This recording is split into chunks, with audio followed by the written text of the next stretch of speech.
Eu saúdo a todos com a paz do Senhor Jesus.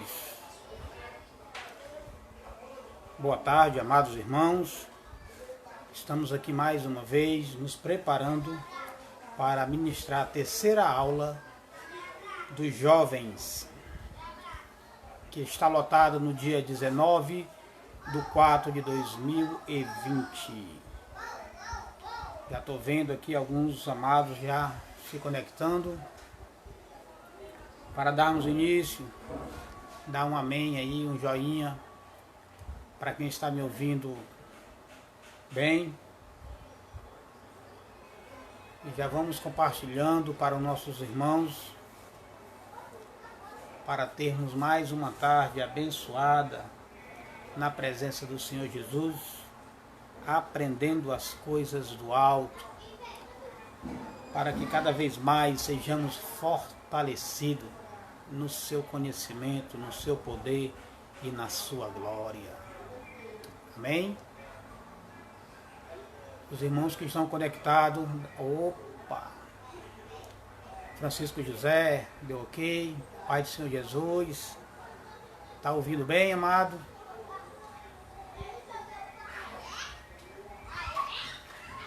Então vamos dar início à nossa aula. Pai do Senhor Jesus. Irmã Erivan Silva, cadeira cativa, ontem estava também na aula dos adultos e hoje está também na nossa aula de jovens. Afinal, quem não é jovem, né, minha irmã? Só quem envelhece é quem não tem Jesus. Quem tem Jesus é jovem para toda a eternidade. Seja bem-vindo a esta sala de jovens também. Que Deus abençoe e nos ilumine essa tarde.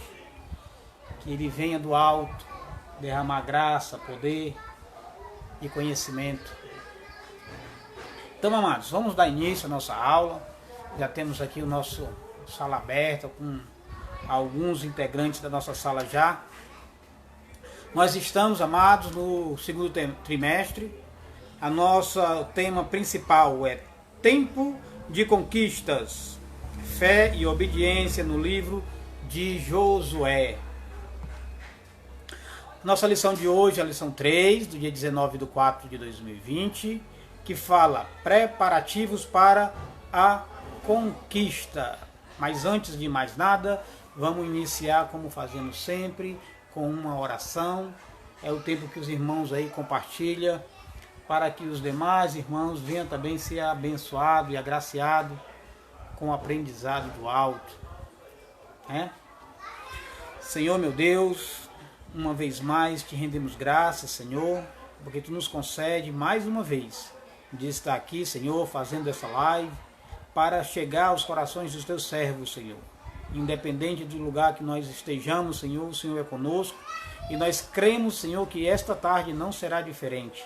Fica conosco, Senhor, abençoa, Senhor, este que vai falar agora, que eu seja, Senhor, tocado por ti, que da minha boca saia, Senhor, coisas concernentes do céu e do alto, para que eu possa, Senhor, edificar os teus filhos e ser um canal de bênção, Pai, porque tudo vem do alto.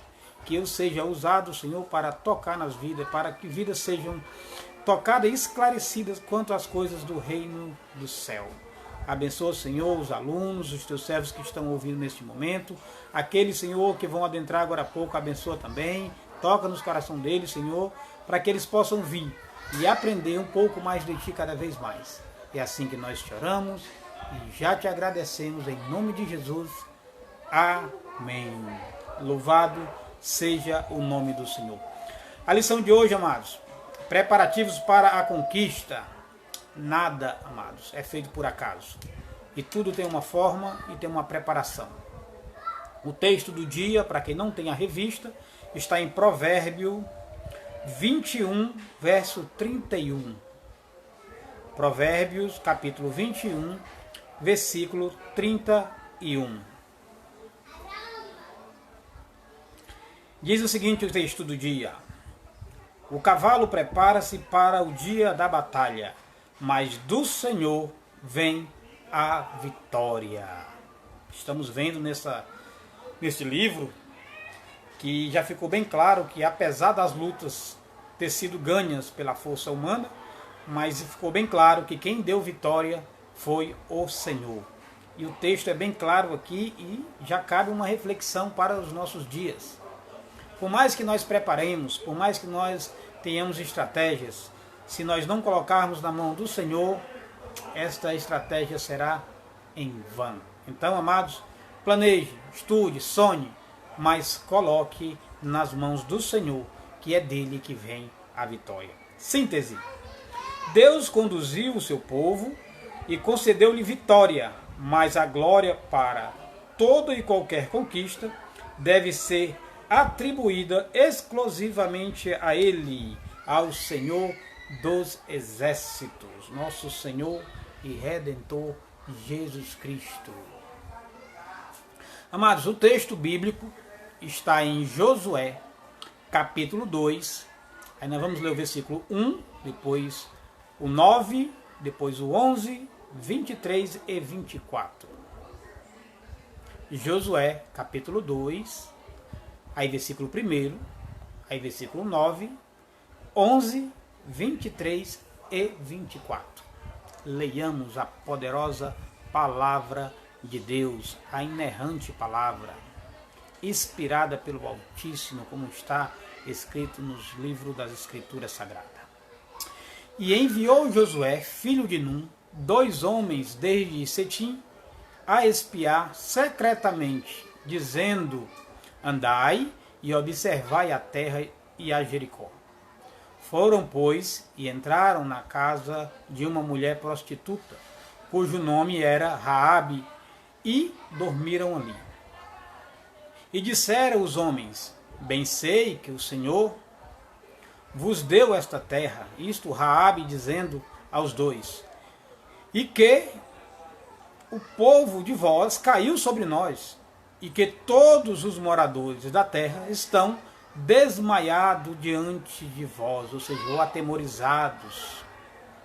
Assim, aqueles 2 homens voltaram e desceram do monte, e passaram e vieram a Josué, filho de Num, e contaram-lhe tudo quanto lhe acontecera. E disseram a Josué: certamente o Senhor tem dado toda esta terra nas nossas mãos, pois até todos os moradores estão desmaiados diante de nós. Ou seja, eles são atemorizados, porque eles já viam os rumores do que eles já tinham conquistado e como tinham conquistado.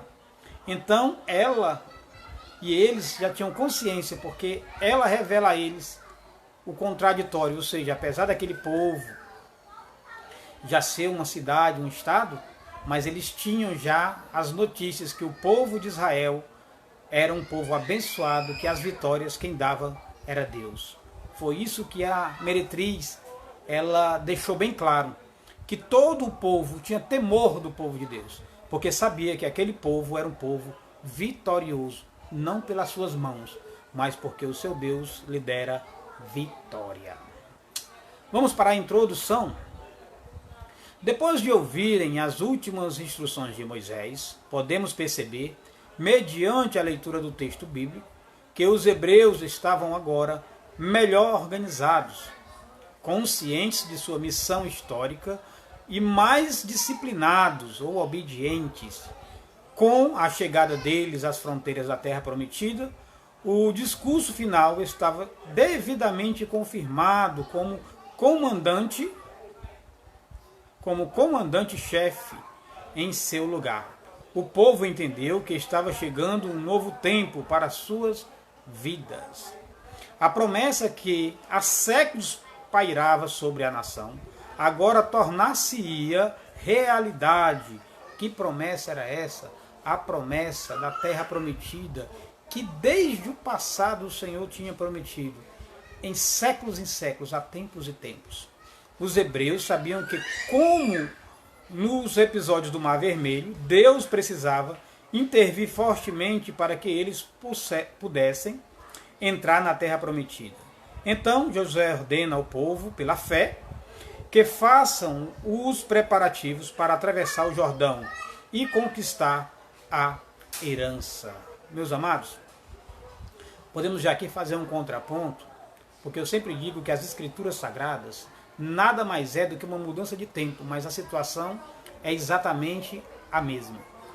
Há séculos aquele povo esperava a promessa, que o Senhor disse que ia tirar e ia levar para a terra prometida. Há tempos, há séculos. E nós hoje, há séculos, ouvimos dizer, Jesus está voltando. Olha a paridade, olha assim como é similar a situação. Jesus está voltando. Isso, amados, também é uma realidade e uma promessa que já vem há séculos. Mas para nós hoje fica claro e evidente que está cada vez mais próximo. Que possamos já entender que assim como aquele povo esperava a terra prometida, nós também estamos esperando a terra prometida, que não é terrestre, no caso para nós, é celestial. Então nós estamos à beira de um arrebatamento. Tudo que está acontecendo converge, direciona para, assim como aquele povo estava às margens do Jordão, para passar e possuir a terra prometida, nós estamos à margem do arrebatamento, à margem da terra prometida. Então, amados, que possamos ficar vigilantes, como as virgens prudentes. O que nós estamos fazendo hoje, nesta tarde, como as virgens prudentes, estamos deixando as nossas lamparinas e as reservas cheias de óleo. Então, amados, não é vão o que nós estamos fazendo. Não é vão. Nós estamos aqui enchendo nossas latinhas de óleo, e óleo de unção, e óleo de autoridade, de conhecimento e de poder. Vamos para os nossos tópicos. Josué prepara o povo para a travessia do Jordão. Josué, capítulo 1, do 10 a 18. Nós vamos ter 3 subtópicos, onde o primeiro é provendo de comida, o segundo, convocando as tribos, e o terceiro, seja fiel ao comandante.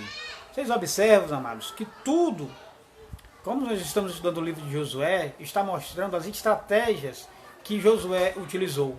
E que para nós não é diferente. Nós também vamos se apoderar dessas estratégias para usarmos no contexto que nós vivemos hoje. Então vamos ficar atentos e vamos cada vez mais guardar esses ensinamentos que serão hoje estudados, para que nós possamos nos apoderar dessas estratégias e sermos fortalecidos e não sermos enganados por falsos profetas. Vamos lá.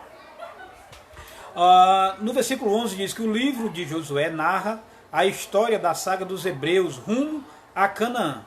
Foram 40 anos de muitas lutas, milagres divinos, rebeliões, surpresas e decepções para o povo.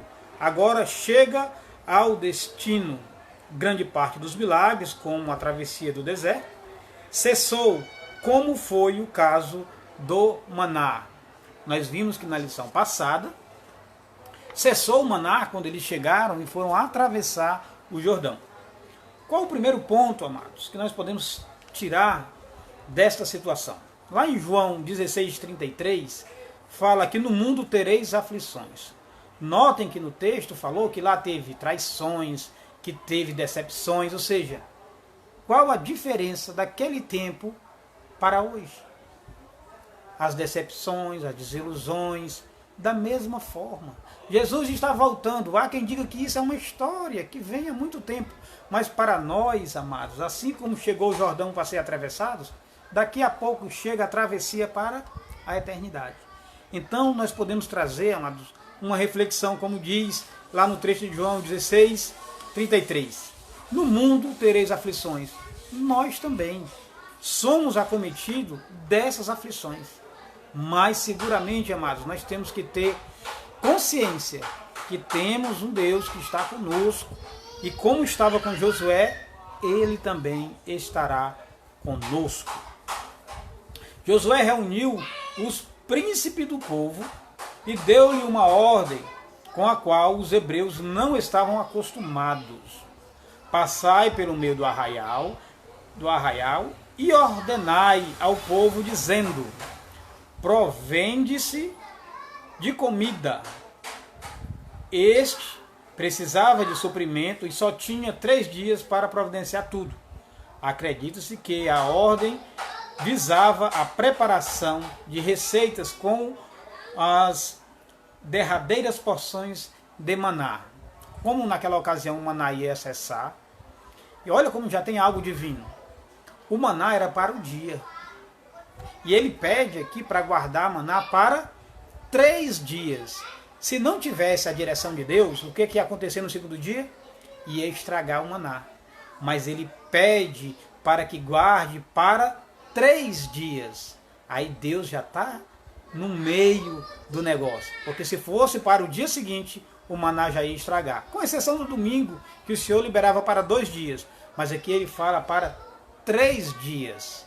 Olha que já tem a intervenção divina na orientação de Josué para com os seus príncipes. E quando fala príncipes, amados, Josué já começa a usar de estratégia. Ele não chama qualquer um. Ele não diz você, não. Ele diz, os príncipes do povo. Eram 12 tribos. Provavelmente ele pegou o líder de cada tribo. Lembre, amados, que o Senhor, ele dá autoridade. Toda autoridade emana de Deus. Então, Moisés morre e passa a autoridade para Josué. Josué poderia fazer tudo só, mas era muita gente, o povo era milhares de pessoas. Então o que é que Josué faz? Já ordena aos príncipes do povo. Ele já pega a liderança maior de cada tribo. Olha como fala de estratégia. Ele reuniu os príncipes do povo. Então já podemos ver que não é de qualquer jeito que as coisas são feitas. O Senhor diz que nós devemos viver em comunhão, não em isolamento. Não estou falando desse isolamento que foi feito agora, mas de uma vida contínua. Nós fomos feitos para vivermos em comunidade, em união. Hoje, não sei se é só eu que estou sentindo isso, eu acredito que os irmãos também, esse distanciamento pelo decreto. Mas quando eu vejo um irmão na rua, eu fico muito feliz. Então a gente percebe que hoje nós vivemos para sermos um só povo, unidos, e nós gostamos de tocar, de abraçar. Isso faz parte da essência do ser humano, de um ver o outro, de um tocar o outro. Quão é ruim hoje estar longe dos irmãos. E aí quando a gente vê um irmão na rua, a gente olha, os olhos, você vê que os olhos do irmão brilham, assim como o nosso também, de alegria de ver os irmãos. Mas eu tenho certeza que isso daqui a pouco vai passar, porque isso também faz parte de estratégia do Senhor. E quando aumenta a saudade, quando a gente chega próximo, aí que o amor aumenta. Que o amor entre os irmãos aumente cada vez mais. Dando sequência, amados, eles precisavam de comida, eles precisavam de suprimentos e só tinham 3 dias para providenciar tudo. Acredita-se que a ordem visava a preparação de receitas como as derradeiras porções do maná. Josué precisava de auxiliares, pois sabia que, como Moisés também não poderia resolver tudo sozinho, os príncipes das tribos foram excelentes ajudantes. Quando fala que eles foram excelentes ajudantes, fala que não houve retaliação, fala que houve obediência, fala que eles entenderam que o jugo agora estava sobre Josué. E é uma das lições, amados, que nós temos que tirar agora. Não necessariamente o líder tem que fazer tudo. A gente divide as funções. Isso não quer dizer dividir que você fique menor. Quando você divide, você está dizendo, ele também faz parte do corpo, ele também tem uma missão, e essa missão nunca é solitária. Ela sempre deve ser de união e um ajudando um ao outro. Lembre-se que Deus usa quem Ele quer. Não necessariamente você vai entender aqui que Ele vai usar um líder menor. Ele vai usar quem Ele quer e da forma que Ele quer. Mas neste caso, como eu estava falando de uma trajetória territorial, Ele já está mostrando poder, mas a divisão de hierarquia e de autoridade. Amém? Vamos para o segundo tópico. Convocando as tribos. Os guerreiros da tribo de Ruben, Gade e a metade da tribo de Manassés deveriam ser convocados para atravessarem o Jordão e lutarem também pela herança de Deus. Mas uma parte ficaria a proteger as mulheres, crianças, bem como o patrimônio que estava na Transjordânia. Estes homens deveriam também partirem para a guerra, a fim de conquistar aquilo que o Senhor havia prometido. Mas olha o que o Senhor faz. Tudo tem estratégia. Já pensou se eles levam todos para a guerra? A cidade não, as crianças, as mulheres, os despojos ficariam à mercê de um contra-ataque. E o Senhor faz o quê? Pega essas duas tribos e a metade da tribo de Manassés e deixa lá para resguardar, para guardar as mulheres, as crianças e os despojos do povo de Deus. Então Josué já usa de estratégia para, dentro da batalha, não deixar a sua parte de retaguarda vulnerável. Estratégia, a tribo de Rubens, Gade e parte da tribo de Manassés ficaram para proteger as famílias e os seus bens. Então, amados, sempre que nós formos fazer alguma coisa, nós temos que lembrar da nossa casa. Muitas das vezes nós estamos muito fazendo a obra de Deus e estamos esquecendo de olhar para a nossa casa. A palavra do Senhor diz que cuida primeiro da tua casa, edifica a tua casa, para que depois tu vá fazer a sua obra. Não tem como você fazer a obra e deixar a sua casa, seu altar quebrado. Vamos entender que cuidar da sua casa, aqui é cuidar do seu altar. Cuidar de tudo aquilo que tu conquistou. Não deixar para trás. Amém? O terceiro tópico, amados, diz: seja fiel ao comandante. Seja fiel ao comandante.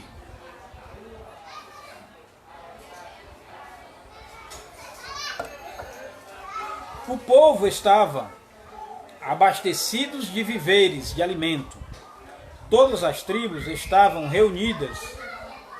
O líder tinha a bênção de Deus, mas ainda faltava algo.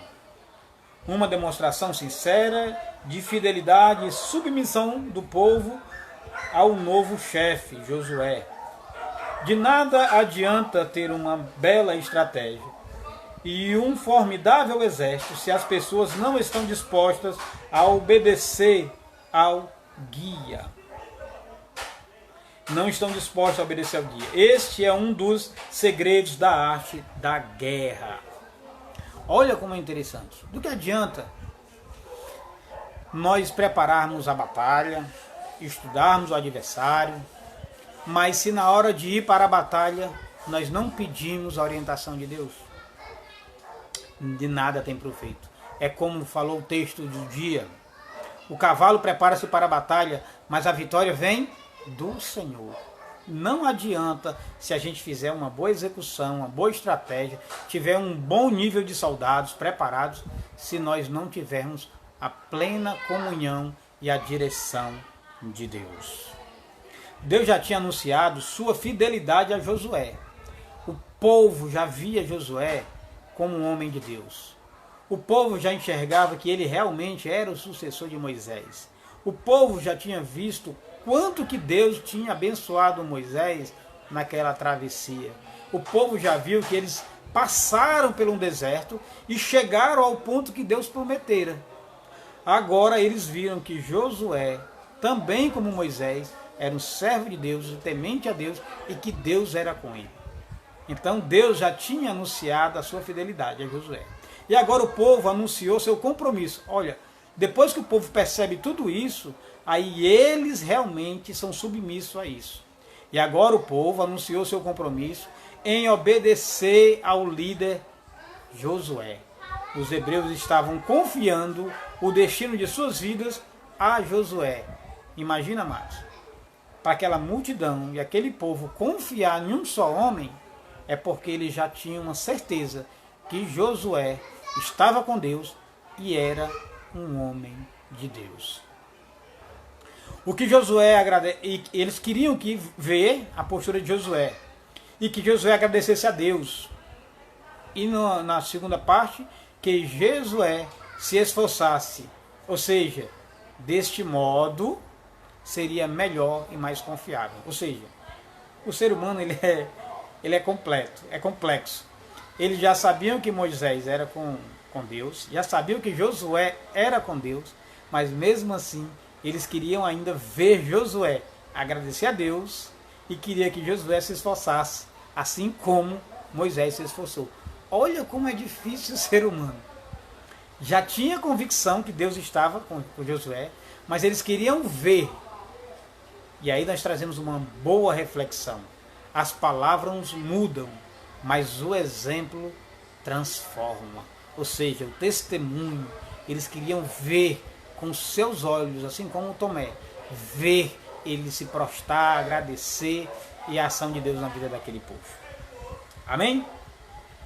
Vamos fazer uma síntese do primeiro tópico. Nos 3 tópicos, nós podemos resumir que no mundo teremos dificuldades, aflições, mas com estratégia e direcionamento de Deus, por meio da obediência, seremos mais do que vencedores. É isso que mostra esse primeiro tópico pela direção do Senhor. Vamos para o segundo tópico, amados. Os espias. Josué escolhe 2 homens, mas não é qualquer um. Homens de sua confiança.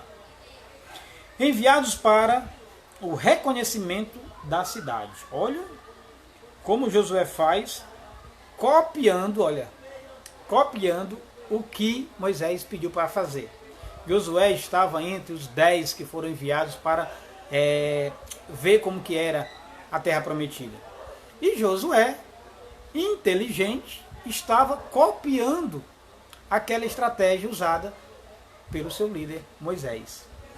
No final do período da Idade do Bronze, quando foi escrito o livro de Josué, toda a grande cidade de Canaã era, na verdade, uma cidade-estado, uma metrópole, que tinha o seu próprio exército, carros e instrumentos de guerra, bem como um rei, como era o caso de Jericó. Israel estava acampado em Setim e, provavelmente, após o luto pela morte de Moisés, Josué enviou 2 homens de confiança para conhecer o local em que a batalha seria travada. Aqui, amados, mostra a obediência, mostra o zelo, mostra que obediência, ou seja, não é de qualquer jeito que nós façamos, que a gente faça as coisas. Tem um método, tem uma estratégia. E aí, depois que nós pensarmos na estratégia, colocar na mão de Deus. E eu vou trazer um contraponto agora. Lá em Efésios 6 e 12, fala que a nossa batalha, a batalha lá era territorial. Lá era a batalha de ir, de observar, para ele se preparar e atacar aquela cidade. Mas trazendo um contraponto para a nossa vida hoje, eu queria trazer uma colocação que está lá em Efésios 6 e 12. Fala que a nossa batalha, amados, não é contra carne e sangue, e sim contra os principados, contra as potestades, os príncipes das trevas deste século, contra as hostes espirituais da maldade nos lugares celestiais. Então, meus amados, a nossa batalha hoje não é como aquela territorial.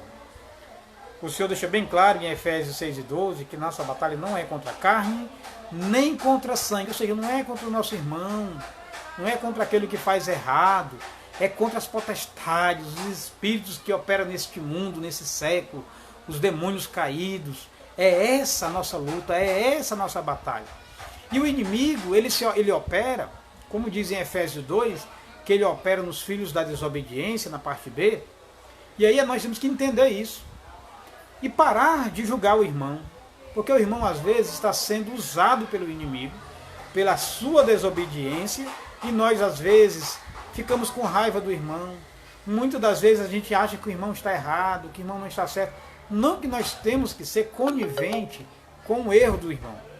Mas nós temos que orar pelo irmão, porque ele está sendo usado pelo inimigo.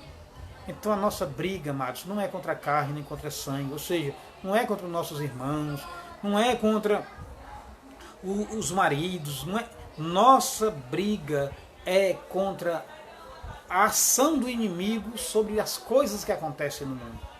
Quando a gente começar a ter esta consciência, a gente começa a perdoar mais, a gente começa a entender mais do irmão, a gente começa a orar mais pelo irmão para que o Senhor abra os seus olhos. Então, amados, assim como eles se prepararam para uma batalha terrena, nós temos que cada vez mais estar se preparando para as batalhas espirituais. Amém? Vamos continuar. Essa conduta de Josué, em conhecer as condições que seriam enfrentadas por suas tropas, demonstra sua responsabilidade pessoal e atesta sua profunda dependência de Deus. Qual a diferença hoje? É nós que vamos batalhar? Nós vamos enfrentar, mas guiados pelo Senhor, assim como Josué foi guiado por Deus. E tem um princípio que Josué usa, é a fé. Pois qualquer que fosse o relatório dos espias, ele já havia anunciado que a guerra seria travada. Meus irmãos, pensem comigo. Independente do que eu acho ou deixe de achar, a guerra para nós também está travada. Na hora que nós passamos e aceitamos Jesus, nós arrumamos uma batalha grande, gigante, enorme, contra as hostes malditas e celestiais. Celestiais não, perdão. Nas hostes espirituais. Nos príncipes da maldade. Somos cristãos, se alistamos para batalhar. Somos agora soldados, servos de Deus, prontos e sendo treinados para batalhar quanto às hostes malditas e diabólicas. Então não tem como fugir.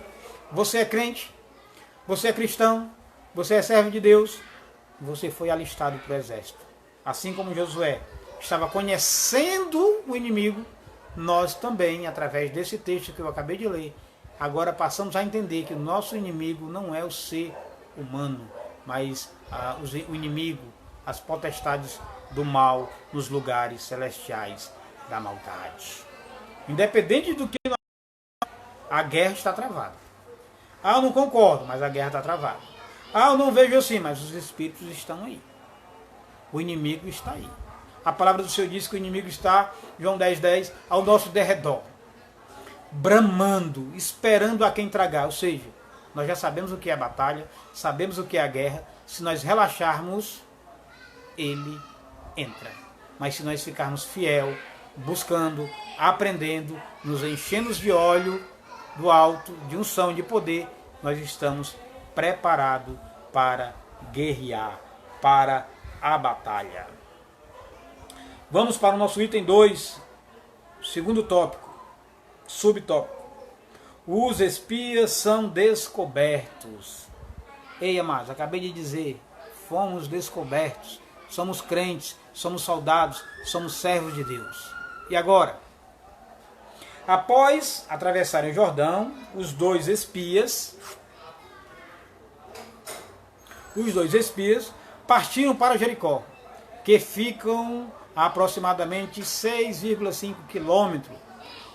A princípio, a missão não foi descoberta, mas ao cair da noite foi comunicado o caso ao rei de Jericó, o que imediatamente mandou os seus soldados à propriedade de uma prostituta chamada Raabe. Os espias estavam hospedados lá, mas a mulher não revelou a presença deles, salvando suas vidas. Amados, nós agora somos soldados de Cristo. Querendo ou não, estamos na batalha. E essa batalha, ela se encontra onde? Na nossa casa. Com pessoas da nossa casa que não é crente. Até os mesmos que são crentes, que são contra algumas práticas que nós fazemos. No nosso trabalho, na escola, na faculdade. nas ruas em que moramos. Todo momento, amados, nós somos atacados. Todo momento nós somos observados. Então, meu irmão, não tem como fugir. Se você está em casa, alguém liga o som na rua e impede de você ler a Bíblia, você está sendo atacado. Ou seu marido não é crente e diz, o que, é que você vai fazer tanto na igreja? Você é atacado. Ou na escola, onde os valores, os princípios foram quebrados, que ensinam tudo, menos a direção de Deus. Que ensinam tudo que é secular, menos as coisas de Deus. Vocês observaram que quem tem condição paga escolas particulares para ensinar tudo que é da vida secular, mas nada da vida dos caminhos de Deus. Meus amados, uma revista de uma escola bíblica custa R$8, no máximo R$10, e dura 3 meses. Meus irmãos, olha quanto que custa R$10 e às vezes ou eu vejo pessoas dizendo que não tem condição de comprar, mas paga uma escola um absurdo para ensinar só as coisas do mundo. Olha como nós somos às vezes cegos com as coisas. Nós gastamos e queremos que nossos filhos se formem, tenham um bom emprego, que eles sejam prósperos. Mas para a vida espiritual, olha, não é uma batalha, porque às vezes a gente pensa que a batalha é como na época de Josué, que pega a espada, vai lá e derrama sangue. A luta hoje é muito maior, ela é ideológica. A luta hoje, amados, ela é de uma forma que nós nem percebemos. E o bom que o Senhor nos permite, numa sala de aula dessas, que a gente venha a entender que essa luta não é com espadas mais, mas com espadas espirituais, com a palavra, com o entendimento, com a cegueira, com as escamas dos nossos olhos sendo tiradas pelo Senhor, para que nós possamos enxergar que todos os dias nós precisamos guerrear na escola. E eu vou fazer só uma colocação para nós pensarmos. Você sabe quem é o melhor amigo do seu filho na escola? Você sabe onde na escola ele é bom, em que matéria ele é bom? Eu não estou dizendo que você tem que vigiar o seu filho, mas tem coisas que nós temos que fazer parte da vida deles. Nós temos que saber o que ele é melhor na escola para incentivar cada vez mais. Nós temos que saber quais os melhores amigos dele, com quem ele anda, né? Porque aquela palavra que diz com quem ele anda, eu te direi quem tu é, tem fundamento sim. Por mais que não se faça nada, mas se estiver próximo, vai ser mal visto, vai ser mal falado. Então nós temos um papel importantíssimo na escola, bem como na faculdade, que aí é o lugar que nós pensamos que é o lugar mais bem guardado.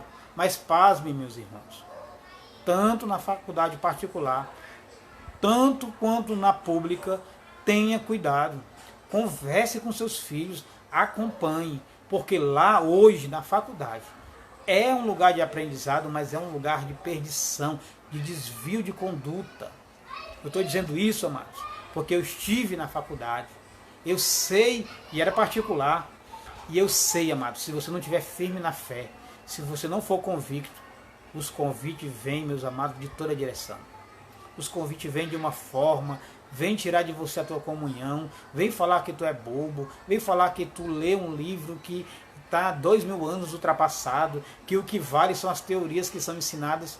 Meus irmãos, vigia os passos dos teus filhos, não como xerife, mas sendo amigo deles, para que eles venham falar com você e você venha orientá-los também, não só na sua conduta em casa, mas que venha lembrá-los que você ensinou caráter, respeito, moral e ética, que não é um professor formado de forma errônea, venha ensinar para os seus filhos os conceitos divinos. Muito pelo contrário, meus amados, eles fazem tirar esses conceitos da vida daqueles que não têm uma base formada. Amém? Mas, amados, devemos lembrar que nossa luta não é contra a carne, nem contra sangue. Mais uma vez, lembrando, a nossa batalha é contra as hostes. E o que é isso, amados? A palavra do Senhor diz que o mundo jaz no maligno. Tudo é de Deus. Quando fala o mundo já no maligno, não é as coisas, porque as coisas são todas de Deus. É o sistema. É a forma de fazer as coisas. Não é as coisas, mas as formas. os pensamentos. A nossa batalha maior, eu já falei algumas vezes, não é no coração, é na nossa mente. Então nossa mente tem que estar limpa, a nossa mente tem que estar renovada, a nossa mente tem que estar cheia de coisas do alto, para que nós possamos rebater essas hostes espirituais. E a palavra do Senhor diz: resisti ao diabo e ele fugirá de vós. Resistir ao diabo. Leia a Bíblia. Tenha conhecimento. Seja hábil na espada. Seja habilidoso. Deixe o Espírito Santo agir na tua vida. Porque aí o inimigo vai fugir de vós. Certamente. Subtópico 3 fala: um testemunho para os espias. Um testemunho para os espias. Quem deu esse testemunho? Ao falar com os espias, Raabe revela ter mais fé do que eles próprios. Bem sei, olha o que Raabe fala. Bem sei que o Senhor vos deu esta terra. Reconhecendo já o inimigo, reconhecendo a soberania de Deus. Ele não fala do povo de Deus. Ó. Bem sei que o Senhor vos deu esta terra. Ela ainda acrescentou: o Senhor vosso Deus é Deus em cima nos céus e embaixo na terra. Para a bênção ser completa, ela acrescentou uma informação valiosíssima. Ela acrescentou que servia de fortalecimento de fé do exército de Josué. O pavor de vós, ou seja, o pavor que nós temos de vocês, caiu sobre nós. Ou seja, os dois espias já foram para espiar a terra e tem uma informação privilegiada de um inimigo, de uma prostituta, que diz que o Deus, o seu Senhor, já tinha dado aquela terra. E em ninguém há mais ânimo algum. Ou seja, nós, esse povo que vocês vão atacar, estão desmaiados, estão sem ânimo, porque sabe que Deus está com vocês e que Deus já deu vitória para vocês. Aí aqui está um ponto para a gente reforçar esse texto, que ele diz o seguinte, amados: o Senhor usa quem Ele quer, da forma que Ele quer. Ou seja, quem que Ele usou para fortalecer a estratégia daqueles dois que foram espiar a terra? Ela deu subsídios, ela deu uma informação valorosa, ou seja, vocês vêm para a luta, mas vocês já vêm sabendo que o pessoal aqui sabe que vai perder. Olha que maravilha a informação que o povo de Deus tinha. Olha, vocês vêm para cá, vêm lutar, mas a certeza da vitória já é garantida. Quem disse isso? O inimigo. A prostituta. Quem o Senhor usou? Uma prostituta. Mas essa prostituta, Márcio, tem um papel fundamental nessa história, no decorrer da história que nós vamos ver a seguir. Essa prostituta, ela tem raízes para a vinda do Messias. Nós vamos ver logo à frente. Vamos fazer uma síntese desse capítulo do tópico 2? Amados, as batalhas vão chegar. E nós somos os soldados. E se Deus é por nós, quem será contra nós? Então, meus queridos, não tenha medo da batalha. Ela vai vir. Ela vai chegar, querendo você ou não. E eu aprendi uma coisa, amados, que eu quero compartilhar com os irmãos. Quanto mais medo você tem de um problema, maior ele fica. E se tu tem medo que uma coisa vai acontecer na tua vida, não tenha dúvida, ela vai acontecer. Então, meus irmãos, encare o problema de frente. Resolva. Ah, você não conseguiu? É porque não está na sua mão. Entrega na mão de Deus. E aí as respostas vêm rapidamente. Porque Ele não é Deus para mentir e nem Deus para falhar nas suas promessas. E Ele já diz que nele nós somos mais do que vencedores. Amém? Vamos para o nosso terceiro tópico. Glória a Deus, louvado seja o nome do Senhor. A Raabe, uma heroína da fé. Olha o que é que essa prostituta que essa meretriz vira Raabe uma heroína da fé, uma mulher de muita fé. Antes de começar esse primeiro subtópico, que fala uma mulher de fé, nós vamos ter uma mulher de estratégia e vamos ter a mulher do fio de escarlate. Amados, eu já disse algumas vezes em sala, e eu acredito que tem pessoas aqui que não ouviu ainda, o Senhor abençoa muitas das vezes o ímpio, mais ainda do que os crentes. Sabe por quê? Porque assim como essa mulher de fé, muitos dos ímpios, eles têm fé. E por essa fé que ele tem, o Senhor não faz distinção de abençoar. O Senhor abençoa pela fé que essa pessoa tem. E eu não estou falando aqui de uma fé salvadora. Eu estou falando de uma fé colocada em prática da forma como está escrito. Porque a fé diz,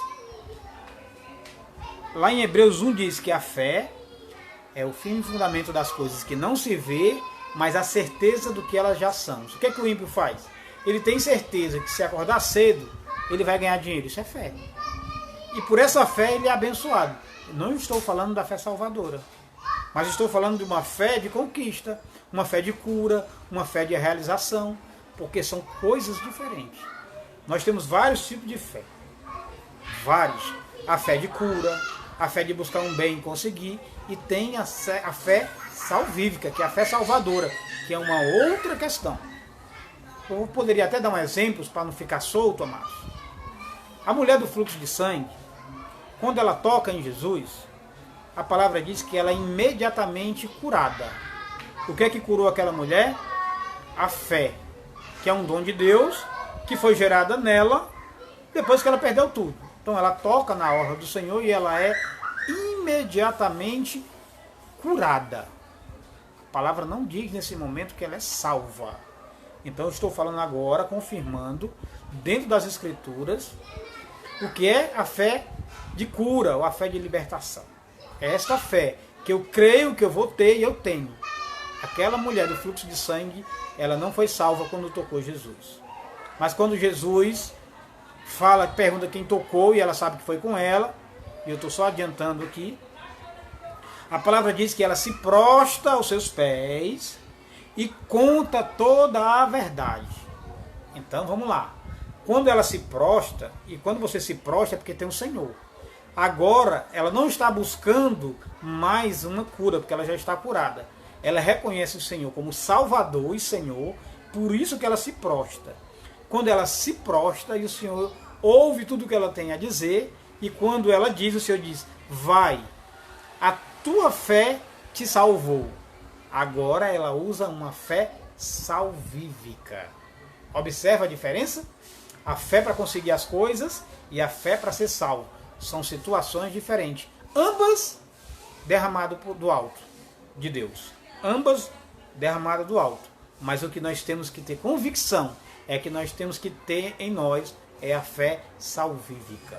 Porque nós se prostramos ao Senhor, nós adoramos ao Senhor, nós reconhecemos Ele como Salvador. E esta fé que nós estamos falando agora se refere à fé salvadora, que é reconhecer o Senhor como o único e suficiente Salvador de nossas vidas.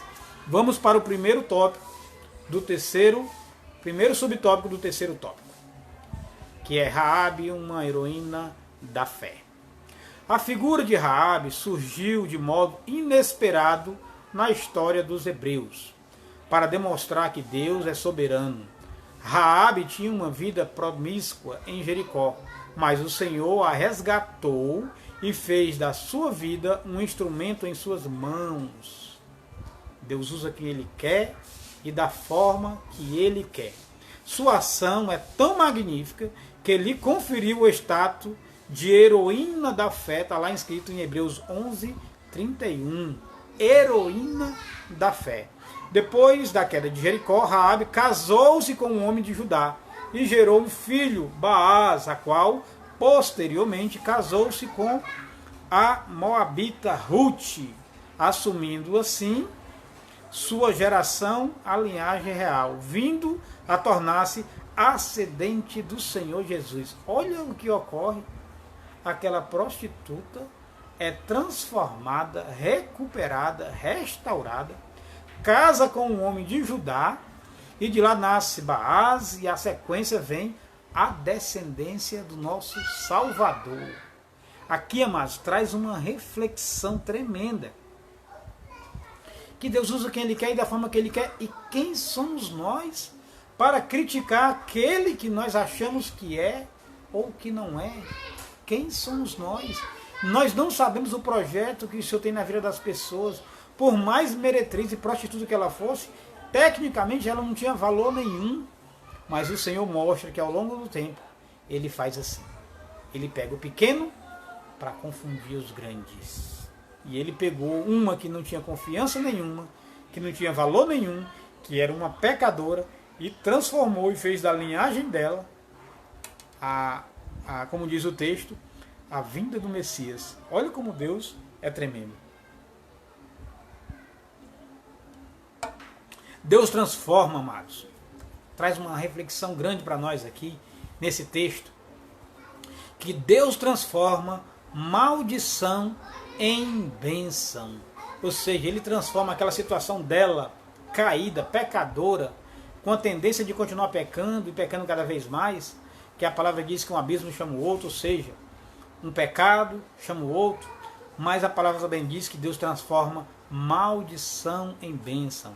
Lá em Neemias, amado, 13, no versículo 2, diz o seguinte, para a gente fechar esse tópico com uma reflexão dentro das Escrituras.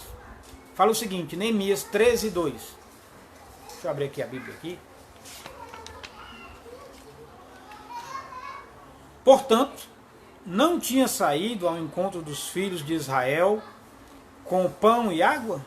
Antes, assalariaram contra eles a Balaão, ou seja, pagaram a Balaão para que os amaldiçoasse, ainda que o nosso Deus converteu a maldição em bênção. Amados, essa referência que Neemias fala, ele fala lá em Números que Balaque, o rei dos dos Moabitas, ele pagou a Balaão para amaldiçoar Jacó, ou seja, Israel. Olha o que o Senhor faz. Lá em Números 23, 19, diz o seguinte, na parte A: Deus não é homem para que minta, nem filho do homem para que se arrependa. Deus já tinha abençoado a Jacó, Deus já tinha dito que ele ia conduzir, já tinha transformado, que ia ser Israel. Então como é que o Senhor abençoa o povo e agora um rei pede para um profeta amaldiçoar o povo de Deus? E aí ele insiste, amados. No versículo 20 diz o seguinte, ó: Eis que recebi mandato de abençoar, e não posso revogar. Ou seja, fazer o contrário. Deus usou os seus profetas para abençoar. E quem era que com dinheiro pagaria para este povo amaldiçoar o povo de Deus? Jamais. Olha o que acontece. Aquele rei, Balaque, ele não convence, ele faz com que Balaão vá até ele. E Balaão faz os 7 altares no primeiro lugar. E Balaão, depois que fez o sacrifício, que o profeta faz o sacrifício, ele pede para amaldiçoar e da boca do profeta sai bênção para o povo. Aquele rei se irrita, leva ele a um outro lugar mais oculto, monta 7 altares, faz o sacrifício e Deus novamente, em vez de Balaão amaldiçoar, da boca dele sai bênção àquele povo. Na terceira vez, vai de novo a outro lugar e pede para Balaão amaldiçoar Jacó, Israel.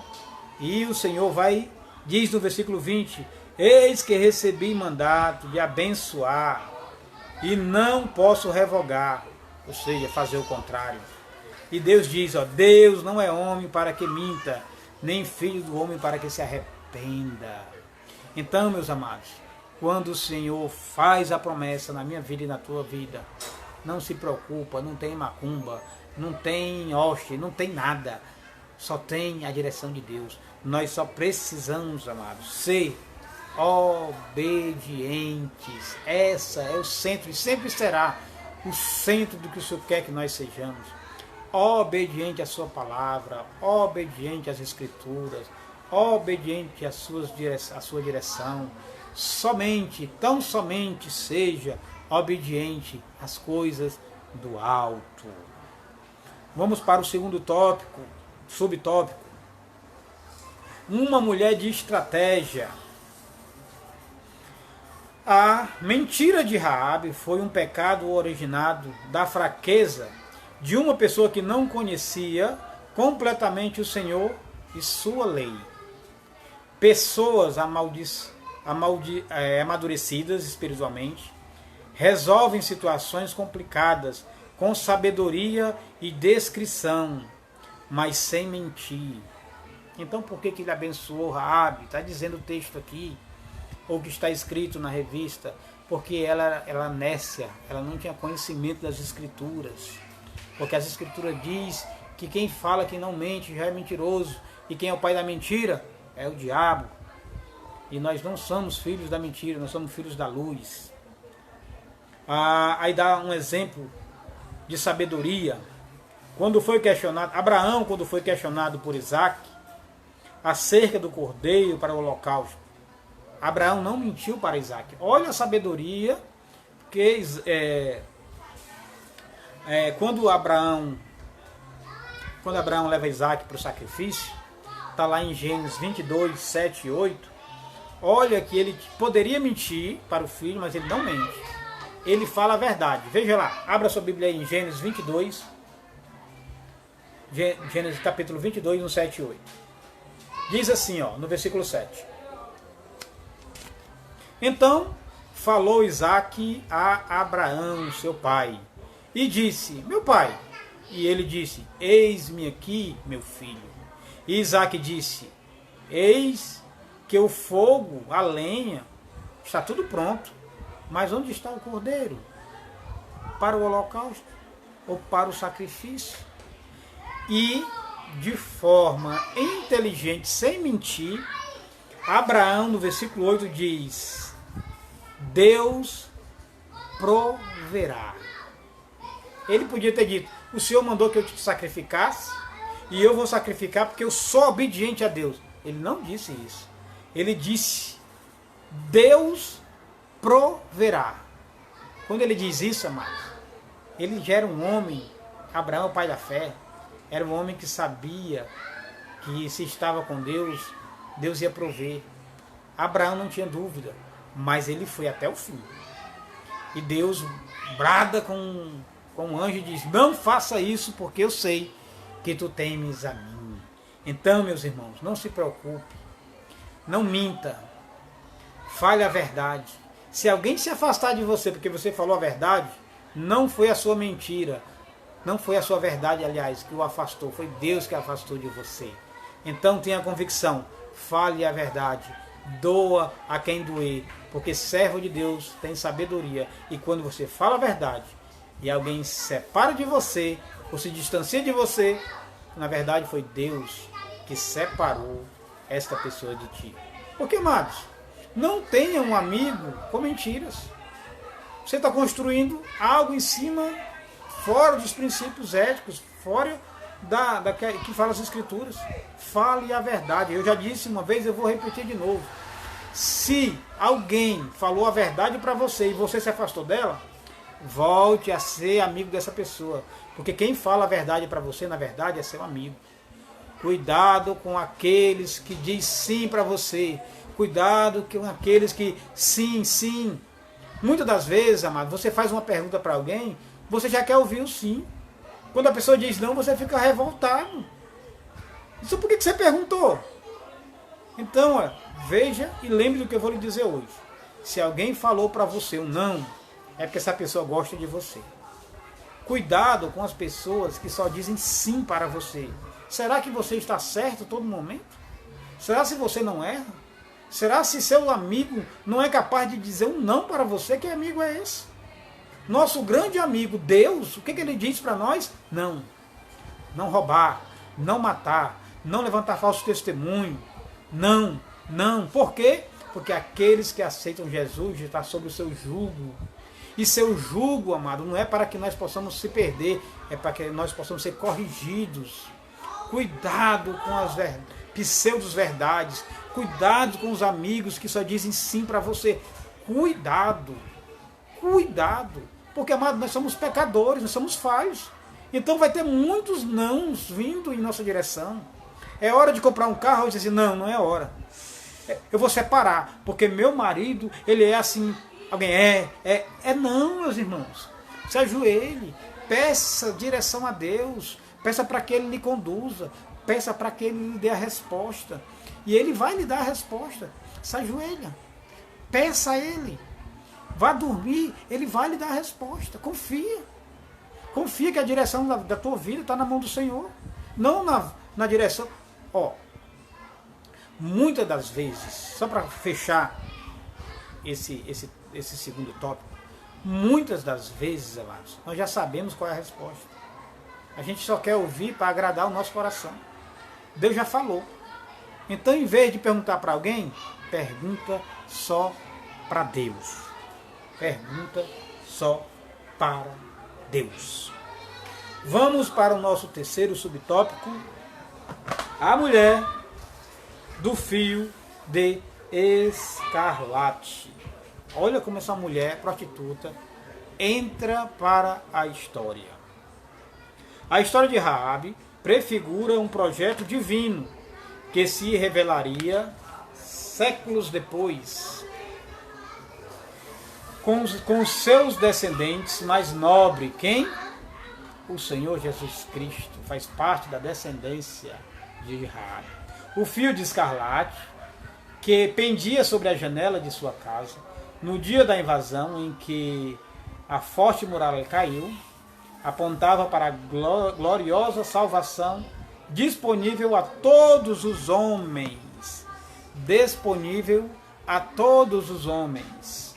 Olha como é interessante. Já no Antigo Testamento, o Senhor deixa bem claro que isso a gente vai ver bem evidente no Novo Testamento, quando o apóstolo Paulo vai pregar aos gentios, mas aí ele depois diz, não é só os hebreus, não é só os israelitas, mas também os gentios e a todos aqueles que aceitarem Jesus Cristo. Ou seja, lá no Antigo Testamento já falava disso também, já alcançava todos, a todos os homens que se arrependerem dos seus pecados. Arrependimento, e você só se arrepende quando você deixa Deus entrar na sua vida, porque senão você não se arrepende. Assim como a saída do Egito foi o sangue do cordeiro nos umbrais das portas, que salvou os primogênitos da destruição do anjo da morte. 40 anos depois, Deus, olhando mais uma vez para a cena do Calvário, inspirou os jovens espias a usarem como símbolo de redenção da família de Raabe, um fio vermelho. Foi o que ela estendeu na janela, com o acordo que ela fez com os dois, para que ela e sua casa não fosse destruída na invasão. E assim, aquele acordo formado foi concedido e toda aquela cidade pereceu, menos ela e sua família. Apontando para o momento em que o seu filho descera do céu e por amor à humanidade nasceria de uma virgem e morreria na cruz, trazendo salvação. Meus amados, nesse texto ele deixa bem claro, eu queria pegar 2 pontos, que era, a salvação é para todos. Naquele momento, a palavra diz que a salvação era para quem se arrependesse dos seus pecados. Quando Raabe casa com um homem de Judá, ela se arrependeu. Se ela era prostituta e casou com um homem, mostra o arrependimento e a reconstrução de sua vida espiritual, de sua vida como pessoa em sociedade. Então o Senhor restaurou. O Senhor ainda, como fez naquele tempo, faz hoje. Ele restaura, Ele cuida, Ele limpa. E nosso pecado, nossa carne é manchada pelo pecado, mas o seu sangue, como diz aqui nas entrelinhas, nos limpou, nos purificou. Olha como é bênção do alto. Um sangue que vem sobre uma sujeira e nos torna limpo, mais alvo do que a neve. A quem é dada essa salvação? A quem se arrepender de seus pecados. Assim foi dito também naquela época, como ela se arrependeu, assim é hoje. Arrependimento de pecado.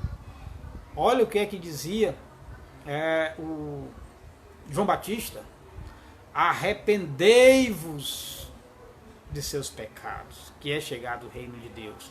Na preparação da vinda do Messias, ele já pregava o arrependimento de pecado. E se arrepender de pecados não é pedir perdão e voltar a fazer de novo. Se arrepender é se arrepender e não vir a fazer novamente. Se você lembrar, quando Jesus curava e salvava, ele dizia: vai e não peques mais. Ou seja, não faça mais. Ou seja, o arrependimento ele está em se arrepender e não fazer novamente. O segundo ponto, amados, que a gente pode levar é: Raabe se arrependeu, ela e sua casa. Nesse arrependimento, amados, o Senhor faz a grande obra redentora. Ela gera Baás, ela casa com Judá, que gera Baás, que casa com Ruth, que faz parte da linhagem real. Ou seja, torna-se parte do projeto divino da salvação, a qual hoje, através dessa história de Raabe, foi concebido na linhagem real o Senhor Jesus, a qual nós conhecemos, que nos libertou e que nos salva e que nos guia e que nos levará para a eternidade, se permanecermos fiel até a sua vinda.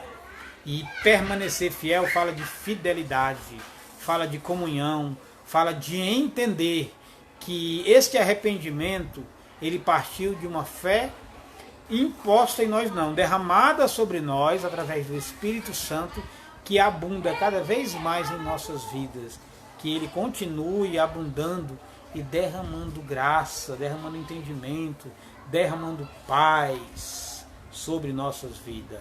Então, nesse terceiro tópico, amados, fala de uma mulher de fé, uma mulher que usou de estratégia errada por falta de conhecimento, que ela mentiu, mas nós pegamos exemplos de ser sábios e usar da verdade para resolver as questões, e fala de uma mulher que depois do arrependimento ela foi usada para concepção do plano divino e para a real linhagem da vinda do Filho de Deus. Vamos, amados, para a nossa conclusão.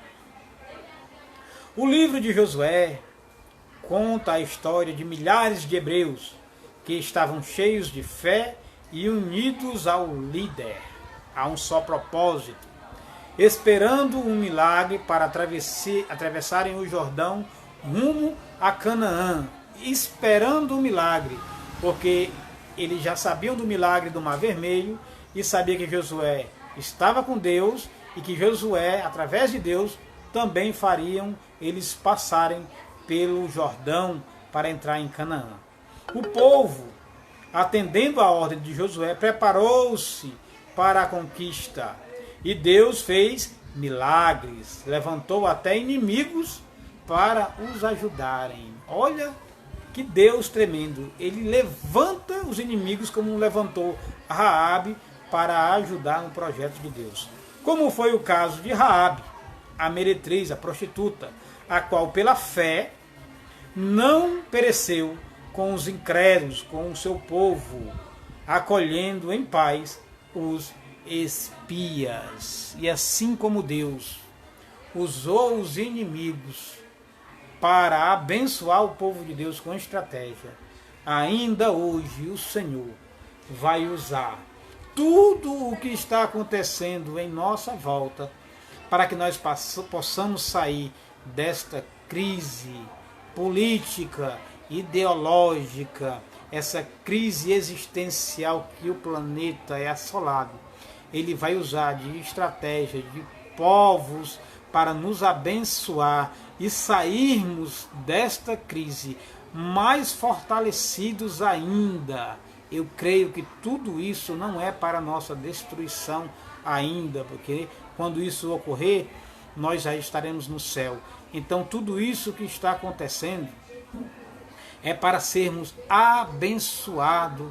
Depois disso, amados, eu não tenho dúvida que dentro da igreja haverá um avivamento, que dentro da igreja, amados, haverá pessoas se reconciliando, voltando, irmãos que não respeitavam outros irmãos, vai olhar, vai abraçar, no sentido de olhar com um olhar diferente. Nós vamos ter, amados, uma nova geração, antes desta crise que o Senhor colocou, não em nosso país, em nosso estado, em nosso município, mas no mundo. Nós vamos sair com outra visão. Nós vamos sair desta crise, amados, com uma concepção que Deus fez isso para melhorar a nossa comunhão com os irmãos, com a igreja, para aprendermos a ser cada vez mais adoradores, para entendermos que o Senhor está no controle, que Ele tem poder, que Ele tem autoridade, que tudo isso que está acontecendo, se foi o inimigo ou se foi permissão de Deus, é para ganho pessoal de cada crente, de cada servo de Deus. E que eu não tenho dúvida que nós vamos sair dessa quarentena abençoados. Se o Senhor vai usar alguém, o inimigo, se Ele vai usar a cada um de forma individual, eu não sei. Mas que Ele vai trabalhar, que nós vamos sair fortalecidos, eu não tenho dúvida. Então, amados irmãos, com isso, nós concluímos a nossa terceira aula e que o Senhor continue nos abençoando, que o Senhor continue com sua mão poderosa sobre nossas vidas. E eu gostaria agora de deixar livre o Eric também, que sempre está conosco. Amém. Deus abençoe, Eric. A irmã Erivan, a irmã Adriana, a irmã Lindalva, que Deus abençoe. Irmão Francisco José, que Deus abençoe cada um grandemente, amados. Que Deus fortaleça o entendimento, a graça, e que o seu poder e a sua glória esteja sobre as nossas vidas para todo sempre. Deixa eu orar para a gente finalizar, lembrando que o Senhor pede que nós sempre possamos orar incessantemente. E vamos pedir ao Senhor graça, vamos pedir que Ele continue com sua mão poderosa sobre nossas vidas.